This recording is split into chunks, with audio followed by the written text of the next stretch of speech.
ఖర్చులు చెయ్యకండి. మొట్టమొదలు మీతో మొదలు పెట్టండి.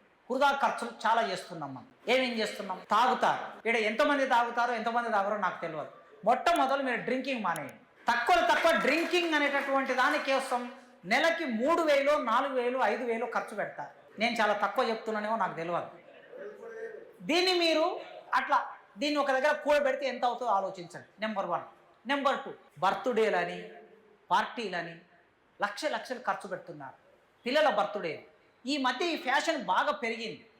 సరే, డబ్బు చేయటం పోయి డబ్బును మనం ఖర్చు చేస్తున్నాం.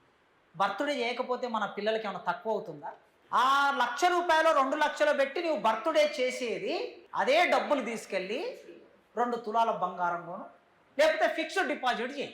20 ఏళ్ళకి ఇవాళ నువ్వు చేసిన 2 లక్షలు 20 ఏళ్ళకి ఖచ్చితంగా అవి 15 లక్షలు అవుతాయి. కనుక జాతరల పేరు మీద, పండుగల పేరు మీద, బర్త్డేల పేరు మీద, బొడ్రాయి పండుగల పేరు మీద, ధ్వజస్తంభాల పేరు మీద మన డబ్బును వృధా చేస్తున్నారు. వాడు వైన్ షాపు వాడిని బాగా బతకాలంటే మనం బాగా తాగాలి. వాని బట్టల షాపు వ్యాపారం బాగా కావాలంటే మనం ఎక్కువ బట్టలు కొనాలి. వాని కేక్ షాపు బాగా నడవాలంటే మనం కేకులు కొనాలి. ఇంకా ఇది ప్రతిదీ ఇట్లా లింక్ ఉంటుంది. దయచేసి ఒక పైస ఖర్చు పెట్టేటప్పుడు దీని వెనుక ఇది వృధా ఖర్చా?